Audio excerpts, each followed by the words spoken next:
দর্শকদের জন্য এই মুহূর্তে একটা বিশেষ সংবাদ। নিমাইচাঁদপুর জিপির জনগণের ন্যায্য দাবি এবং এলাকার সার্বিক উন্নয়নের জন্য আসন্ন পঞ্চায়েত নির্বাচনে প্রতিদ্বন্দ্বিতা করবে বলে জানালেন প্রাক্তন সুদর্শনপুর বন্দুকমারা জিপির আঞ্চলিক পঞ্চায়েত সদস্য আনোয়ার হোসেন বড়ভূইয়া। এই উপলক্ষে আজ হাইলাকান্দিতে আয়োজিত এক সাংবাদিক সম্মেলনে প্রাক্তন আঞ্চলিক পঞ্চায়েত সদস্য আনোয়ার হোসেন বড়ভূইয়া জানান যে বিগত 2019 সনে তিনি সুদর্শনপুর বন্দুকমারা জিপির আঞ্চলিক পঞ্চায়েত সদস্য পদে এআইইউডিএফ থেকে নির্বাচনে প্রতিদ্বন্দ্বিতা করে আঞ্চলিক পঞ্চায়েত সদস্য নির্বাচিত হয়ে বিগত 5 বছর ধরে তিনি আঞ্চলিক পঞ্চায়েত সদস্য ছিলেন।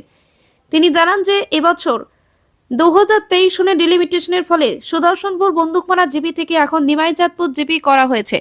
তাই তিনি এবারে নিমাইচাঁদপুর জিপি এলাকা থেকে আঞ্চলিক পঞ্চায়েত সদস্য পদে প্রতিদ্বন্দ্বিতা করবেন। তিনি বিগত 5 বছরে অনেক উন্নয়নমূলক কাজ করেছেন, কিন্তু অনেকগুলো কাজ অসম্পূর্ণ রয়ে গেছে। তিনি জানান যে জনগণের প্রতি তার আত্মবিশ্বাস রয়েছে যে এবারে তিনি পুনরায় আঞ্চলিক পঞ্চায়েত সদস্য রূপে নির্বাচিত হলে তার অসম্পূর্ণ কাজগুলোকে সম্পূর্ণ করতে পারবেন। আনোয়ার হোসেন বড়ভূইয়া আরও জানান যে এবারে তিনি কংগ্রেসের টিকিটের প্রবল দাবিদার রয়েছেন। তিনি জানান যে কংগ্রেসের টিকিট না পেলে তিনি জনগণের সঙ্গে আলোচনা ক্রমে অন্য কোনো দল বা নির্দলীয় প্রার্থী হিসেবে আসন্ন পঞ্চায়েত নির্বাচনে অবতীর্ণ হবেন। পঞ্চায়েত নির্বাচনে আঞ্চলিক পঞ্চায়েত সদস্য নির্বাচিত হলে তিনি জনগণের জন্য উন্নয়নমূলক কি কাজ করবেন বলে সাংবাদিকদের এক প্রশ্নের উত্তরে তিনি জানান যে প্রধানমন্ত্রী আবাস যোজনার ঘর, জব কার্ড, অরুণোদয় প্রকল্পের সরকারি সুবিধা পাইয়ে দেওয়া সহ পানীয় জল, সড়ক সংস্কার ইত্যাদি বিভিন্ন উন্নয়নমূলক কাজ করে দেওয়াটাই থাকবে তার প্রধান লক্ষ্য। হাইলাকান্দি থেকে সিপ্টান্ডাসের রিপোর্ট। আমরা এসেছি এখানে নিমাইচাঁদপুর জিপির আঞ্চলিক পঞ্চায়েত কত প্রার্থী আগামী পঞ্চায়েত নির্বাচনের এপি মেম্বারের উনি পদের প্রত্যাশী, টিকিট প্রত্যাশী, এবং উনি নির্বাচনে প্রতিদ্বন্দ্বিতা করবেন। এবং বিগত দিনে উনি লাস্ট যে পিরিয়ডটা গেছে সেটাতে উনি এপি সদস্য ছিলেন নিমাইচাঁদপুর জিপির। এবারও উনি আচ্ছা সুদর্শনপুর বন্দুকমারা জিপির উনি এপি মেম্বার ছিলেন।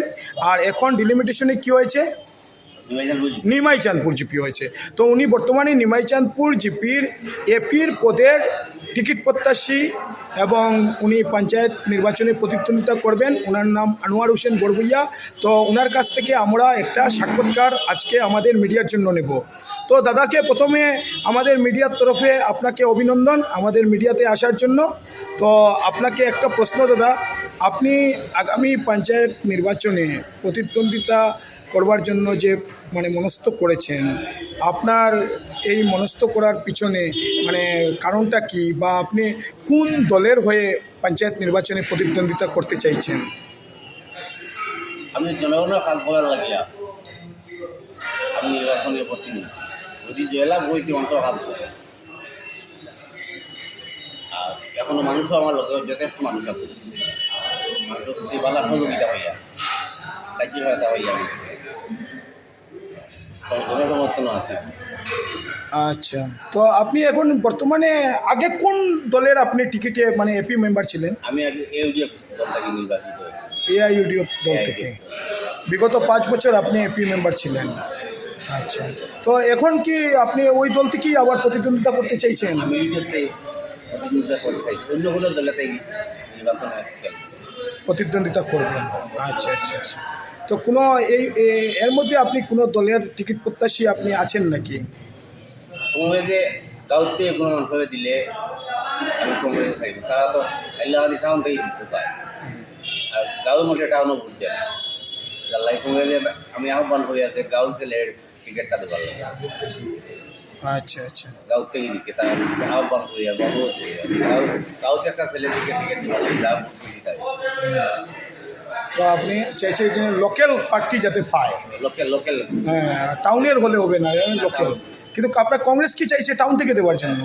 কংগ্রেস তো প্রায় সময় টাউন থেকে প্রজেক্ট করে, টাউন থেকে তো সে তো গ্রামের ভোটার হতে হবে, তো গ্রামের ভোটার লিস্টে তার নাম থাকতে হবে। এটা তো সাধারণত থাকে, টাউনও থাকে, গাঁও কোনো নাম লাগাই ওরকমভাবে হয়ে যেতে পারে।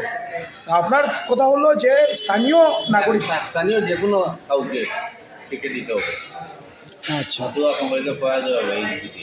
আচ্ছা আচ্ছা, তো মোটামুটি আপনি কংগ্রেসের থেকেই আপনার কথাতে বোঝা যাচ্ছে কংগ্রেসের থেকেই আপনি টিকিটের দাবিদার আছেন। দাবিদার আমি যদি না দিয়ে পরে দেখুন অন্য কোনো দল থাকে। আচ্ছা, যদি আপনি কংগ্রেস থেকে বা অন্য কোনো দল থেকে টিকিট না পান সাপোজ, তো আপনি কি নির্দলীয় হিসাবে প্রতিদ্বন্দ্বিতা করতে চাইবেন? আমি ইলেকশন খেল প্রতিদ্বন্দ্বিতা করবো নিশ্চয়, কারণ জনগণ আমার লগে আছে, ওটা আমার হাতে আছে, আমি খেলবো। খেলবে মানে আপনি যদি কোনো দল থেকে না পান তাহলে নির্দলীয় হিসাবেও খেলবেন? আচ্ছা, আচ্ছা ঠিক আছে। তো মনে করেন আপনি টিকিট পেয়ে গেলেন কোনো একটি দল থেকে এবং আঞ্চলিক পঞ্চায়েত সদস্য আপনি আবার নির্বাচিত হয়ে গেলেন, তো আপনি আপনার অত্র অঞ্চলের জন্য, আপনি ডেভেলপমেন্টের জন্য, জনগণের জন্য আপনি কি কাজ করবেন? গভর্নমেন্টে যেটা স্কিম পাই তাতে যদি একটু চেষ্টা করবো কাজ করার লাগে, মানুষের পাশে থাকার লাগে চেষ্টা করবো, মানুষের আপদে বিপদের লোকে থাকার চেষ্টা করবো, আচ্ছা আচ্ছা মানুষের সহযোগিতা করবো, আচ্ছা আচ্ছা মানে প্রত্যেক সম্প্রদায়ের মানুষের লোকে মিলিজুলি থাকা। আচ্ছা দাদা, আরেকটা প্রশ্ন আপনাকে, বিগত দিনে আপনি যে 5 বছর এপি মেম্বার ছিলেন, আপনি কি কি উন্নয়নমূলক কাজ করেছেন বিগত 5 বছরে? এনার্জির মাধ্যমে অনেক রাস্তা বানিয়েছে, রাস্তা রাস্তা জিএফসির আন্ডারে অনেক বুটিং গেট করছি, ডিউ ওয়াল করছি, রিং ওয়াল করছি, মসজিদ মন্দিরে বাউন্ডারি ওয়াল অনেক কাজ করছি। আচ্ছা আচ্ছা, তারপরে ওই যে কি বলে ইন্দিরা প্রধানমন্ত্রী আবাসের ঘর, তারপরে জব কার্ড, জব কার্ড তো রেশন কার্ড, এগুলোতে আমি 5.5 রেশন কার্ড দিচ্ছি, 550টা কতটা দিচ্ছেন আপনি? 550 550টা রেশন কার্ড দিতে আমি দিচ্ছি। দিয়েছেন না?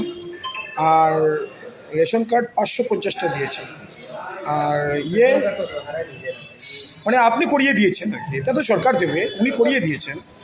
আর প্রধানমন্ত্রী আবাসের ঘর 10-15টা দিচ্ছি, 10-15টা দিয়েছেন, তখন কম আছি। কম আসতো না? তো এখন আপনি যদি হন তাহলে এখন বর্তমানে আপনি যদি আবার নির্বাচিত হয়ে যান, তো আপনি কতদূর মানে কাজ করার জন্য মানে করবেন?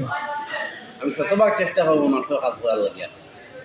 আচ্ছা আমি গুলিটার লাগে রাজনীতি চাইছি না, আমার খাওয়ার অন্য ব্যবসা আছে, ব্যবসা মানে কোনো মতে চাইবার চাইয়া দিতে পারে আচ্ছা। অবস্থা আছে, মানুষের কাজ করার হুম, মানুষ যতটুকু পারা যায় মানুষের কাজ করবে।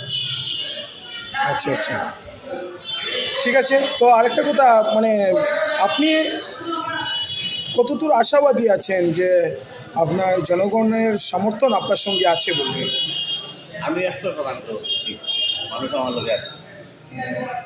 আচ্ছা, যেহেতু আপনি আগেও ছিলেন এবং আগেও নির্বাচিত হয়েছেন, তো এবারও আপনি আশাবাদী রয়েছেন। আশাবাদী। আচ্ছা, ধন্যবাদ। এর মধ্যে আপনি যে পঞ্চায়েত নির্বাচনের ঘোষণা হওয়ার পর আপনি এখন পর্যন্ত মানে ক্যাম্পিং জনগণের সঙ্গে যোগাযোগ করা, গড়ুয়া বৈঠক এসব চালিয়ে যাচ্ছেন নাকি? চালিয়ে যাচ্ছি। কোন কোন জায়গাতে আপনি গেলেন? জিবি প্রত্যেকটা জায়গায়, নির্বাচন প্রত্যেকটা জায়গায় চালিয়ে যাবে, প্রত্যেকটা জায়গায় সব জনগণের সঙ্গে মত বিনিময় করছেন? ভালো সম্পর্ক। আচ্ছা আচ্ছা, ধন্যবাদ। এখন আপনি লাস্ট জনগণের প্রতি একটা আহ্বান আপনি দিয়ে দিন মিডিয়ার মাধ্যমে। নির্বাচন যদি জনগণের কাছে আহ্বান হয়ে আছে, সঠিক মানুষ দেখিয়া যে কাম করার যোগ্যতায় বুঝতে পার লাগে আহ্বান জানাই, যদি বিবেচনা আমি উপযুক্ত হইতে আমার ভোটটা দিবার লাগে আমি আবেদন জানাই মিডিয়ার মারফত। ধন্যবাদ আপনাকে আনোয়ার দা, আপনি সুন্দর একটি সাক্ষাৎকার আমাদের মিডিয়াকে দিলেন, এই জন্য আপনাকে অশেষ ধন্যবাদ। আপনাদের একটু